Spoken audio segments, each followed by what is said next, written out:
we just thought we would kind of tell you where we're from and what our past is. I'm going to start. We're going to take turns, so we think we have this planned out, but we'll probably drop the mic or something. So, I grew up in a small town north of Fort Worth, and now it's a big town, but it's called Saginaw. And I was very involved in the church there. I didn't have a real happy, sometimes I had happy times at home, but sometimes I didn't, and the church filled in for me. It gave me examples of people. It gave me approval that I really needed. It gave me opportunities to learn how to sing, which I love to sing. I had a mentor who taught me the Bible all the way through. The church was my life. So when I moved out to Lubbock to go to Texas Tech, I immediately got involved in the Church of Christ Student Center.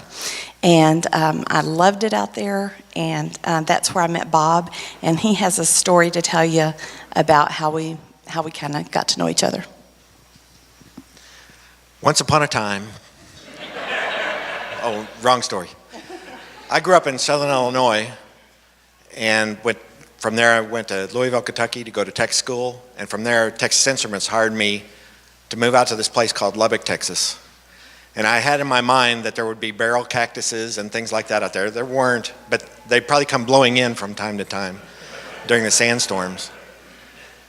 But out there was a guy that I worked with who would invite me to come to the Student Center, Church of Christ Student Center, and play ping pong or do other things. And I kept saying, no, no, no, no, no. But he was really persistent. And finally he invited me for two things I was really interested in. Co-ed softball. And I showed up to that, and I still remember that day how nice, how warm those people were to me, how accepting they were of me. And a few months later, I became a Christian, and that changed my life. And a few months, I guess later that summer, Tina and I were in a Bible study together. We called them Vanguard Bible Studies. And a few months after that, we began dating. And in the summer of 1980, that's when it was so hot, we got married in June. And then in July, we left Lubbock and went to do mission work up in the state of Washington for a couple of years. And so that was a really neat time in our lives to go up there. And I was being discipled by a guy up there, and I learned so much about the Word and so much about living a Christian life and everything else. But I couldn't find a really good job up there. I repaired TVs. But I couldn't find a really good paying job or anything else. So I repaired TVs and did what I could. But I finally got my job back at TI, and so we moved back in not quite 2 years. Moved back to Lubbock, and I'll let Tina pick up the story from there. So when we got back to Lubbock, a couple of things had happened. One was he had been diagnosed with type 1 diabetes.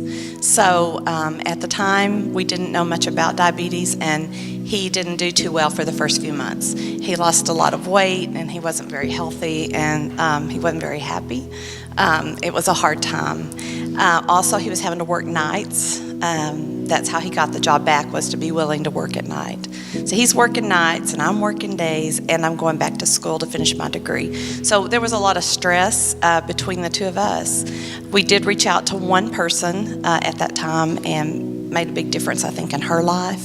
But just about the time life was starting to kind of calm down, we bought a house.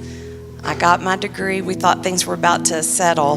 Then we find out that TI is disbanding Bob's group.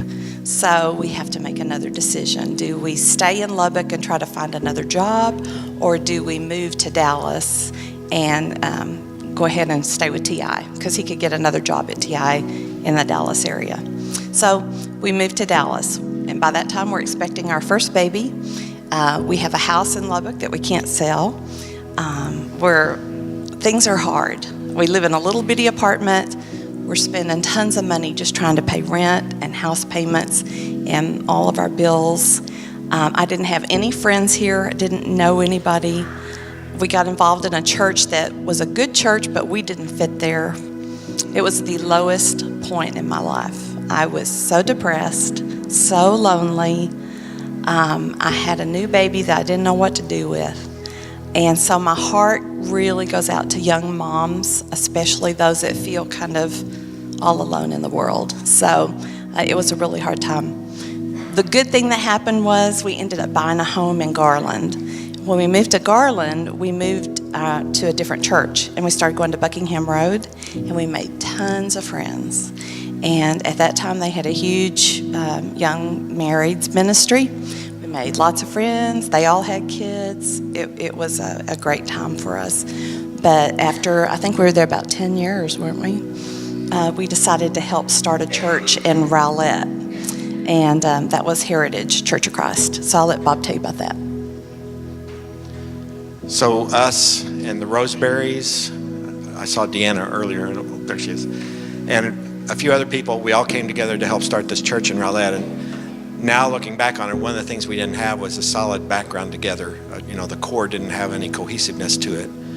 But we had a lot of great times and a lot of hard times during that time. But we grew to probably about 150 at one point.